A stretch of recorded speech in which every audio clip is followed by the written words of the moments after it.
Drama की starting में कृष्णा की फैमिली को दिखाया जाता है। सभी लोग बैठे हुए होते हैं।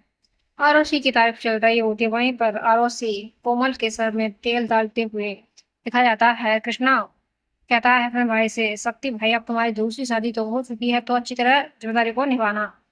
तभी ठकरान कहती है, हाँ बिटवा, ये तुमने बात सही कही। वो अच्छी तरह से अपनी जिम्मेदारी को समझेगा।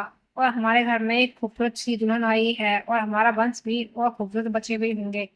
वहीं पर शक्ति मुस्कुराता है, कहता है, भैया आप तो बहुत खुश होंगे, आपको मनपसंद बीवी जो मिली है। ठकुराइन कहती है, शक्ति बहुत खुश है कृष्णा, इसमें कोई शक की बात नहीं है। वहीं पर शक्ति कहता है, हाँ मैं बहुत खुश हूँ। पहली शादी से मैं बेशक खुश नहीं था, पर शादी से मैं बहुत खुश हूँ। केसर भाई पे खड़ी हुई होती है, उसे बहुत बुरा लगता है। उसकी आंखें नम हो जाती हैं। ठकुराइन जब उसकी तरफ देखती है तो कहती है, केसर बहू जाकर थोड़ा काम कर लो किचन में, तुम यहाँ पर खड़ी खड़ी क्या कर रही हो। और वहां से उसे चलता कर देती है। ठकुराइन कहती है, आजकल बहू को पता नहीं क्या हो गया है, काम चोरी बहुत करने लगी है, समय पर काम करते ही नहीं देती। तो यहाँ पर देख लो हमारे आरोसी को, घर का काम तो संभालती है और सब लोगों का कितना ख्याल रखती है। और प्रतिज्ञा तो हर समय सोती ही रहती है। रानी तो तब आती है जब सारा किचन का काम खत्म हो जाता है। वहीं पर दूसरा सीन सीख होता है, जहाँ पर प्रतिज्ञा और उसके पिता को दिखाया जाता है।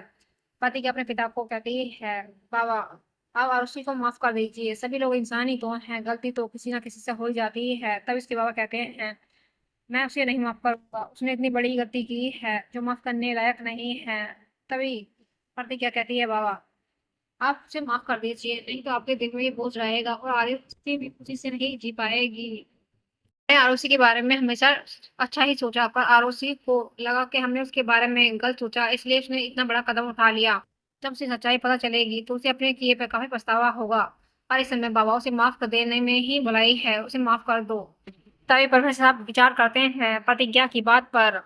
दूसरी तरफ सीन शिफ्ट होता है, जहाँ पियसिया को दिखाया जाता है। पियसिया कहती है, आज आरुषि भाभी ने सारा खाना बनाया है, बाकी में खाना काफी लाजवाब बना है देखने में, पर आप लोग खा के बताइए। तभी ठकुराइन कहती है, वाकई में मेरी बहू के हाथ में बहुत स्वाद है, वो खूबसूरत के साथ सर्वगुण संपन्न भी है, कोई गुण नहीं जो मेरी बहू में नहीं। मैं अपनी बहू को पाकर काफी खुश हूँ, हमारी फैमिली आरोही को पाकर काफी खुश है। वहीं पर कृष्णा से कहती है, अभी तक तुम्हारी बीवी प्रतिज्ञा नहीं आई, पता नहीं कहाँ रह गई। वैसे भी वो लेट सवेर तो उठती ही है, और समय में उसकी पूजा भी नहीं हो पाती। वहीं पर कृष्णा को ये बात काफ़ी चुभती है और कहती है कृष्णा कि उसकी तबीयत ठीक नहीं है, इसलिए वो रूम में है। तब ठाकुर कहते हैं, प्रतिज्ञा की तो हर समय तबीयत ही खराब रहती है, और वो 24 घंटा रूम में ही तो रहती है, कौन सी नई बात है भाई। प्रतिज्ञा के बारे में कुछ कहना ही बेकार है। कहीं कहती है, कम से कम मैं अपनी बेटी से तो बोल ही सकती हूँ अपने दिल की बात। बहू को जल्दी उठना चाहिए और घर का काम को संभालना चाहिए। आरोही को ही देख लो, अभी अभी नई शादी हुई है, उसने पूरे काम को संभाल लिया है। वहीं पर कृष्णा को दुख होता है, वो अपने रूम में जाता है। वहाँ पे प्रतिज्ञा को दिखाया जाता है, प्रतिज्ञा अपने गहने उतार रही होती है सोने के लिए। तभी कृष्णा कहता है, प्रतिज्ञा घर वाले तुम्हारे बारे में क्या बातें बना रहे हैं, कुछ समझ में आता है, तुम्हें जल्दी उठना चाहिए और घर की काम धाम में थोड़ा हाथ बटाना चाहिए। प्रतिज्ञा किचन में जाती है, जहाँ पर केसर को देखा जाता है। केसर किचन का काम कर रही होती है, और केसर के हाथ में निशान देखकर प्रतिज्ञा कहती है, दीदी आप के हाथ में ये निशान कैसे। तभी कहती है, बहाना बना देती है और कहती है प्रतिज्ञा, बस ऐसे ही चोट लग गई थी और कुछ भी नहीं।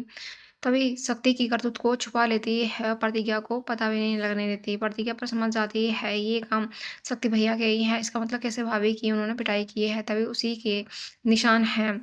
आगे की अपडेट में आपको देखने को मिलेगा। भाई की शादी की खुशी में घर में मिठाई लाती है और दादी को खिलाती है। तभी दादी तुरंत ही मिठाई को फेंक देती हैं और कहती हैं, मुझे मिठाई खाने का कोई भी शौक नहीं है। जहाँ पर मेरी पोती ने तुम्हारे भाई से शादी की, उसने अपनी किस्मत को फोड़ लिया, और तुम चाहती हो कि मैं मिठाई खाऊं, तो कभी नहीं होगा। कमल कहती है, हालांकि मेरे भाई में कमी ही क्या है, खूबसूरत है, और हमारी प्रॉपर्टी क्या चीज़ की कमी है जो आप मेरे भाई के बारे में इस तरह से बातें कर रही हैं, आपको इस तरह से नहीं बोलना चाहिए। तभी कोमल काफ़ी गुस्से में आ जाती है।